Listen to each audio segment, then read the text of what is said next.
CD4 Tai. Capítulo 3. Los leucos. Tengo frío y hambre. Es como si estuviera desnudo. Me siento incómodo, como si hubiera mojado mi ropa interior. Tengo ganas de llorar. Me siento solo. Pero sé que ella está ahí. Quiero que me escuche. Quiero que venga y me abrace.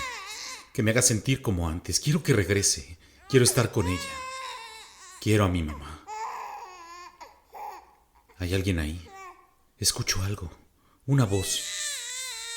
Algo que ya había escuchado antes. Pero no es ella, lo sé. Es alguien más. No quiero que se acerque, solo la quiero a ella. Alguien me está cargando. No puedo ver de quién se trata, pero estoy seguro de que no se trata de ella. La persona que me está tomando entre sus manos no huele igual. Esto me está desesperando. Quiero verla. ¿Dónde está? Necesito estar a su lado. Quiero estar a su lado. No quiero separarme de ella por nada del mundo. Voy a gritar hasta que me escuche. Sé que está ahí. Sé que está cerca y no voy a detenerme. No hasta que ella regrese y me llene de esa dicha. Esa dicha que una vez sentí y me hizo pensar que vivir era lo máximo.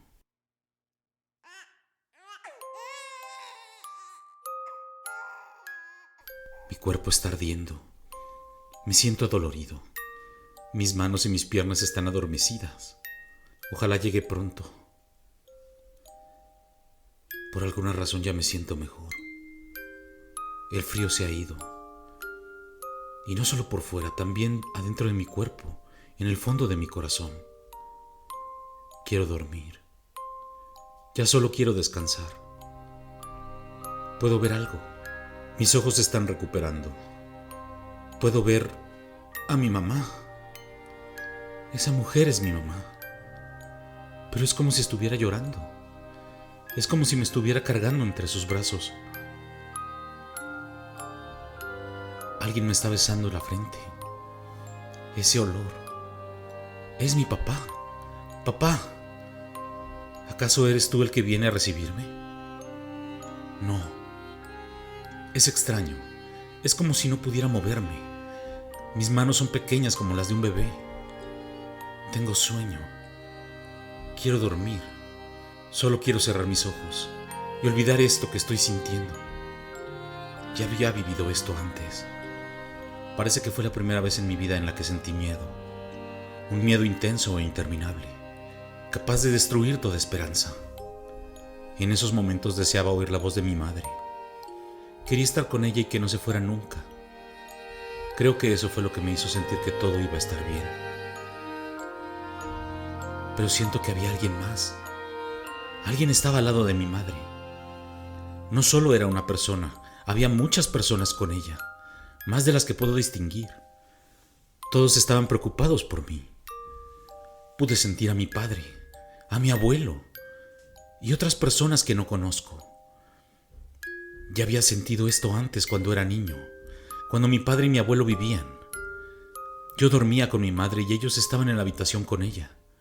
Recuerdo el aroma de mi papá, el bigote de mi abuelo. Recuerdo que siempre que llegaban me sentía tranquilo y sabía que todo iba a estar bien.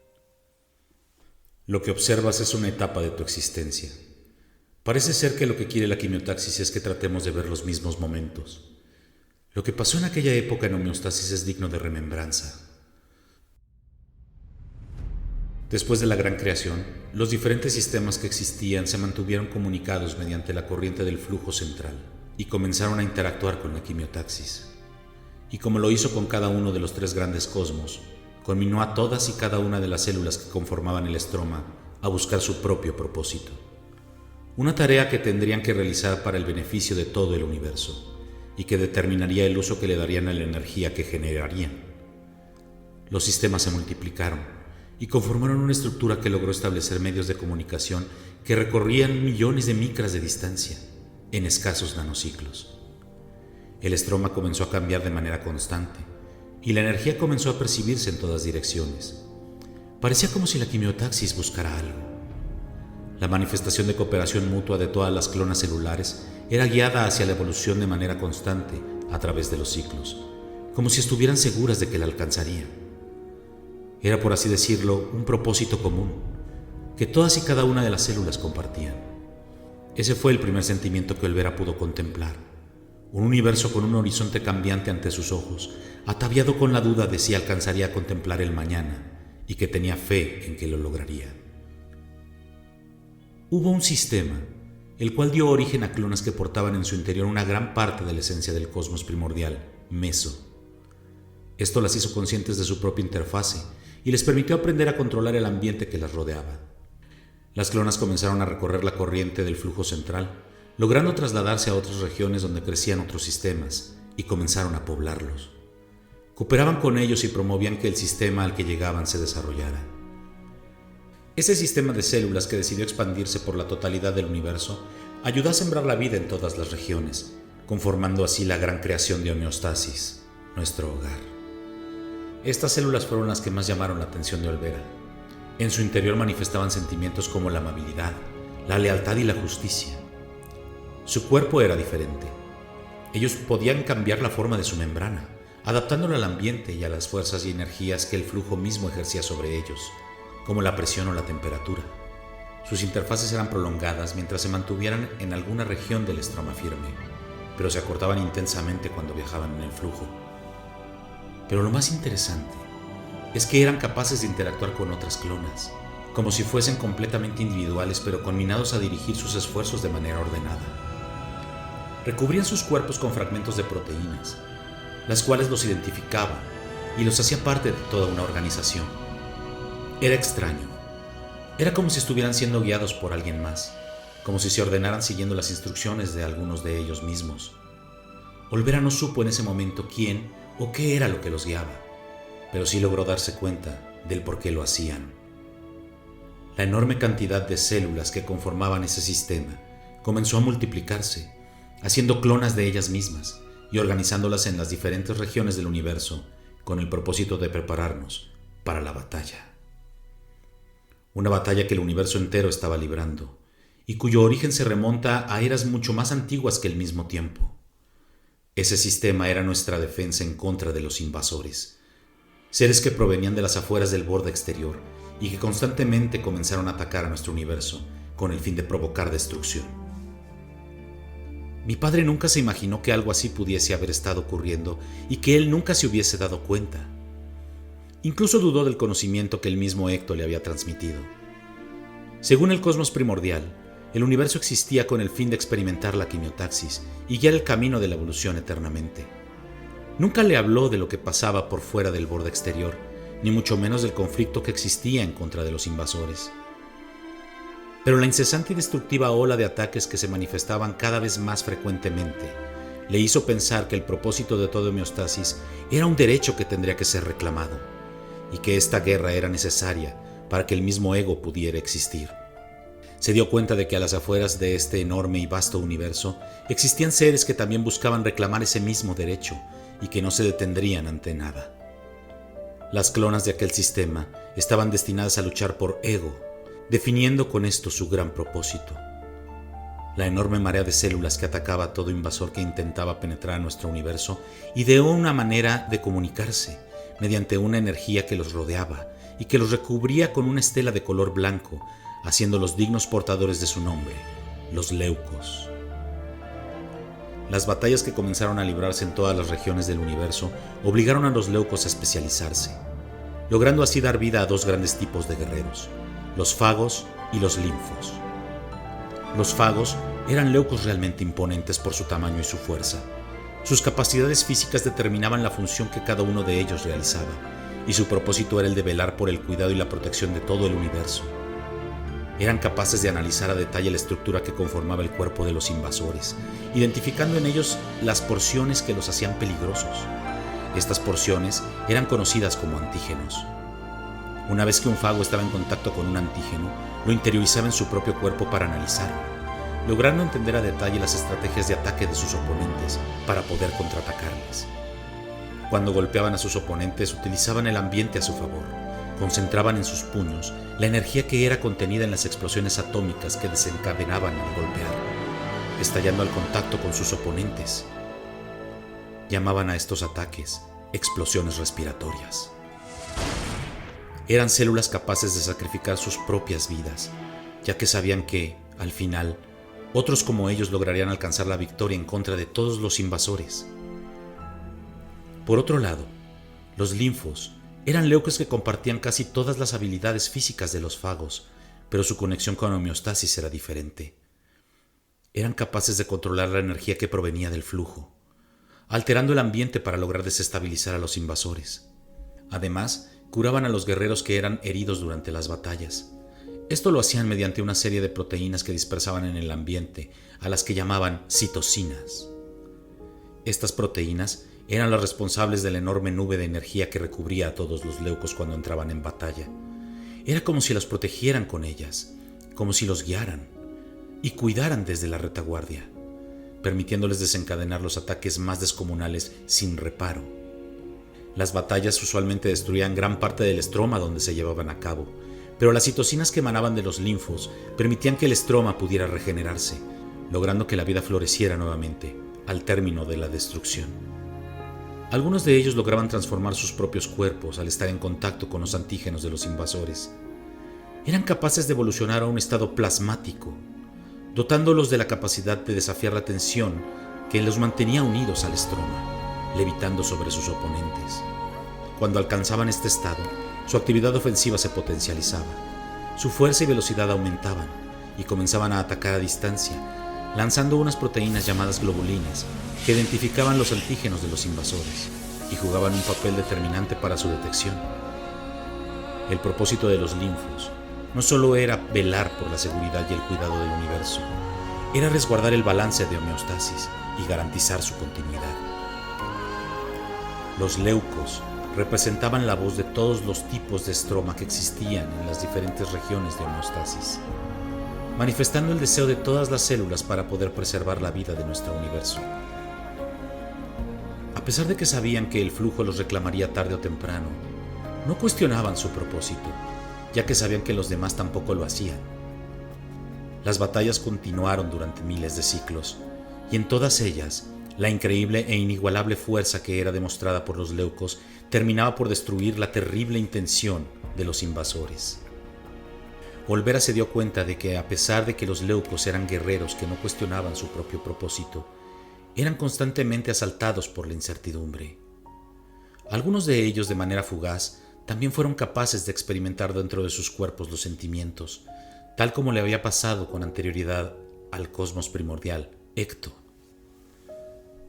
Esto dependía de la conexión que cada leuco desarrollaba con su entorno y los que lo rodeaban. Usualmente se comportaban como simples clonas, pero los que manifestaban esa habilidad eran especiales y se transformarían en seres determinantes que guiarían el camino de todo el universo. Ahora que estás listo, voy a empezar a revelarte lo que estaba pasando en homeostasis en ese preciso instante, en ese momento en el que el miedo se apoderó de tu ser, el momento en el que la quimiotaxis entera comenzó a escribir el camino hacia nuestro destino. Cuando el universo era joven y las diferentes regiones de homeostasis se encontraban siendo atacadas, un invasor llamado Epstein-Barr llegó a homeostasis, casi por azar. A su llegada, encontró refugio en una de las regiones del universo llamada los campos intestinales. Emergió del suelo que recubría uno de los sectores más distantes y poco a poco comenzó a despertar de su letargo. Cuando lo hizo, se dio cuenta de que estaba en un universo nuevo y diferente. Al paso de unos ciclos, se encontraba listo para comenzar su ataque. Se levantó de donde había emergido desplegando su forma original, una compacta red de proteínas que asemejaba un pequeño núcleo. Se adentró en las profundidades del suelo y utilizando el estroma que formaba el piso, logró hacer copias de sí mismo, obteniendo una forma más adecuada para la batalla. Su cuerpo era delgado y sus brazos y piernas eran débiles y frágiles. Estaban formados por las copias del invasor que se habían unido gracias a la energía que robaba del estroma. Comenzó a rodearse de una proteína recubriendo la totalidad de su cuerpo, cambiando el color de sus ojos a un amarillo incandescente. Este tipo de invasores son conocidos como los virus. Fragmentos de información genética que se aprovechan de la energía de lo que tocan. son despiadados, ya que no poseen vida. Su existencia es tan efímera y dependiente que los impulsa a buscar el control. Siendo un virus, su objetivo era claro: el control absoluto de cualquier ente viviente que se encontrara en su camino. Pero este virus era diferente. Normalmente habría iniciado atacando a las células con las que pudiera estar en contacto, pero decidió esperar y observar. El invasor esperaba encontrarse con un ejército de leucos preparado para destruirle, pero cuando pudo notarlos, se dio cuenta de que los leucos de este universo eran muy diferentes entre sí. Existían leucos que patrullaban en busca de amenazas, mientras que otros vivían sus ciclos en armonía, realizando tareas básicas y paseando por el estroma. Los campos intestinales eran un terreno muy vasto, el cual recorría kilómetros de distancia. Su follaje cambiaba constantemente. Los valles se convertían en montañas y los pastizales en enormes lagunas y mares, que se rodeaban de cavernas profundas y oscuras, lugares donde la energía del flujo era casi imperceptible. Los leucos patrullaban la totalidad del universo, por lo que la cartografía completa de los campos estaba inmersa en la información contenida en el núcleo de cada uno de ellos. A pesar de su inmensidad, los leucos conocían cada sector y lo recorrían de manera constante. Usualmente, los escuadrones de reconocimiento que los resguardaban se detenían a ver la majestuosa corriente del flujo que cobijaba las grandes planicies. Se presenciaban enormes corrientes de energía que provenían del suelo y de los mares, elevándose por los cielos, uniéndose a la corriente del flujo que manifestaba luces y destellos de todos los colores posibles. El suelo estaba en constante movimiento, las montañas eran altas y al paso de pocos ciclos se habían convertido en valles gigantescos. El flujo de energía en la zona era constante, por lo que era suficiente para no desgastar las reservas con las que contaban los escuadrones de leucos, haciendo que sus misiones de reconocimiento fueran largas y muy disfrutables. Esto le dio la oportunidad al invasor para poder pasar desapercibido. Mientras se mantuviera escondido y no intentara replicarse, los leucos que patrullaban los campos intestinales no lo detectarían. Fue entonces que comenzó a recorrer los campos en busca de entradas al flujo, que utilizaría para viajar incógnitamente. Se dio cuenta de que la energía que emanaba de los campos era captada por la poderosa corriente del flujo central y se acumulaba en otro sistema estromal que estaba cercano a estos. Una estructura enorme que estaba formada por un estroma interconectado y que asemejaba a una gigantesca computadora. La entrada a esta región era resguardada celosamente por los leucos, ya que era ahí donde la mayor parte de la energía que provenía de los campos intestinales se almacenaba y se utilizaba. El virus concluyó que, si quería destruirlo todo, tendría que atacar ahí primero. Y centrando sus objetivos, se dispuso a formular un plan para poder ingresar a esa región, la cual los leucos llamaban Hépatos. Sin embargo, mientras más ciclos pasaba en el flujo, más peligrosa se volvía su misión. Si deseaba ingresar a Hépatos, tendría que deshacerse de las defensas, por lo que decidió estudiar a sus enemigos antes de comenzar su ofensiva. Al parecer, los leucos que habitaban el universo se dividían en escuadrones, cada uno de ellos incapaz de percibir las acciones que ocurrían en las regiones diferentes a donde se encontraban. Por lo tanto, las batallas que se libraban en distintos puntos del universo solo podían ser percibidas por los leucos que estaban más cercanos a donde se llevaban a cabo. Se dio cuenta de que las defensas de Hépatos disminuían en ocasiones, cuando los leucos lograban crear una zona de impacto cercana. Esto ocasionaba que una enorme marea de leucos ingresara al flujo en dirección a donde ésta se generaba, como si de un llamado se tratase. El virus pensó en ese momento que podría intentar engañar a los leucos, creando una zona de impacto que los obligara a trasladarse, pero esto era equivalente a revelarles su presencia, por lo que su plan no tenía viabilidad. Los ciclos pasaron, y el pequeño e indefenso invasor se dio cuenta de la difícil situación en la que se encontraba. En varias ocasiones tuvo oportunidad de atacar para probar suerte, pero en vez de eso decidió esperar tranquila y pacientemente, observando detalladamente las estrategias de combate de los escuadrones. Se adentró en las profundidades de un sector al que los leucos llamaban el plexo solar, una zona de los campos intestinales que estaba en los linderos de una estructura formada de cristal que se alcanzaba a distinguir en las alturas del cielo. Esta estructura emitía destellos luminosos de manera regular, iluminando la zona de manera casi permanente. El virus había optado por esconderse a plena vista, logrando incluso caminar y trasladarse encubierto por las zonas que los leucos patrullaban. Se sincronizó de manera tan perfecta con el estroma que poco a poco desarrolló la habilidad de volverse casi imperceptible. Fue entonces que fue testigo de una batalla que se desarrollaba en dicha zona. Un escuadrón de 6 leucos en solitario se impuso al avance de un ejército de invasores. Los leucos eran superados en un número de 1000 a 1 por las tropas enemigas. Pudo notar que uno de los leucos dominaba los movimientos de las proteínas a su alrededor de manera magistral, bloqueando a los atacantes y orientando los movimientos de sus compañeros. Esa cualidad nunca la había visto. Era como si tuviera el control absoluto sobre sus acciones. Esto llamó fuertemente la atención del virus. Ese leuco es perfecto. Si conseguía obtener esa habilidad controlando el cuerpo de aquel leuco, sería capaz de penetrar las defensas de Hépatos. Después de tantos ciclos, el virus había encontrado su presa. Su nombre era Ben.